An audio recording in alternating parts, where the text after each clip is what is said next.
Driver বেশি, এইটাতে কোনো সমস্যা হবে না। তো গাজীপুর যারা বিশেষভাবে ড্রাইভারি করে তাদেরকে খুব তারা আন্তরিকতা দিয়ে ভালোবাসে। এই অসহায় রুস্তম মিয়া কোনো কিছুই না, বাবু একটু অসহায় অবস্থানে আছে, বাল বাচ্চা আছে।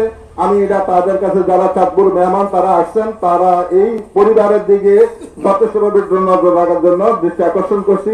আল্লাহ হাফেজ। আবার চাঁদপুরে একজন মেহমান আছেন, উনি কিছু আলোচনা করবেন। কুমিল্লা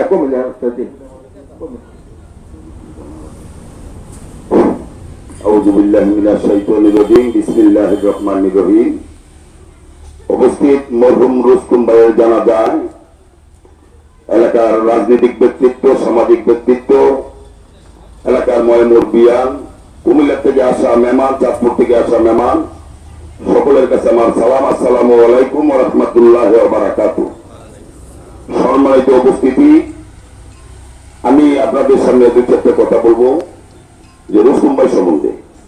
ওনার সাথে আমাদের সম্পর্ক দীর্ঘ 30 বছর। কখনো ওনার সাথে আমার মুখ কালাকালি হয় নাই। কার সাথে হয়েছে জানি না, যার সাথে হবে আল্লাহ রাস্তা ওনাকে ক্ষমা করে দিবেন। আচ্ছা, আমি যে বিষয়টা বলতে চাচ্ছি সেটা হচ্ছে যে দেখেন, আমরা যারা আজকে জানাজায় উপস্থিত হচ্ছি, যে একটু আগে মাওলানা সাহেব বলে গেছেন যে এটা আমাদের জন্য শিক্ষা। অবশ্যই আমাদের জন্য শিক্ষা। আল্লাহ পাক যদি আমাদেরকে প্রশ্ন করেন যে তোমাদের কাছে নবী রাসূল পাঠাইলাম, কোরআন পাঠাইলাম, সবকিছু জানলা বুঝলা, কিন্তু মানো নাই কেন? যদি প্রশ্ন করে যে আমার বান্দা তুমি বলছেন আল্লাহ পাক বন্দিগি করার জন্য, যদি প্রশ্ন করে যে বান্দা কোরআনের মধ্যে যা নিষেধ ছিল তা কেন করলি, যা হুকুম ছিল তা কেন মানলে না? হাজি গাজী সকলে এখানে তোরা, আর কিছুই লাগবে না। সুতরাং রুস্তম ভাইয়ের মৃত্যু আমাদেরকে শিক্ষা দিয়ে গেছে যে আমরা দুনিয়ার জীবনটা এমন ভাবে গঠন করতে হবে, আখিরাতের জীবন যেন আমাদের সুন্দর হয়ে যায়।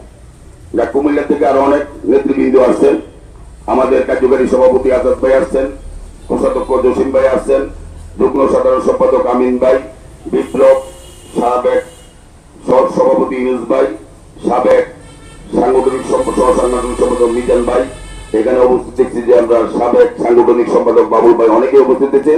অনেক নেতৃবৃন্দুর নাম নিতে পারি নাই, দয়া করে আমাকে মাফ করে দিবেন, ক্ষমা করবেন। আর বিশেষ করে আমি যে কথাটা বলতে চাচ্ছি সেটা হলো কুমিল্লা জেলা বাস মিনিবাস শ্রমিক ইউনিয়নের অন্তর্ভুক্ত যে সমস্ত শ্রমিক ভাইয়েরা আমরা একে অন্যের সাথে সহযোগিতা করি, কাজ করি। আমাদের একটি পরিচয়পত্র আছে, সেই পরিচয়পত্রটার রেজিস্ট্রেশন নাম্বার হলো 2026 লাল কার্ড।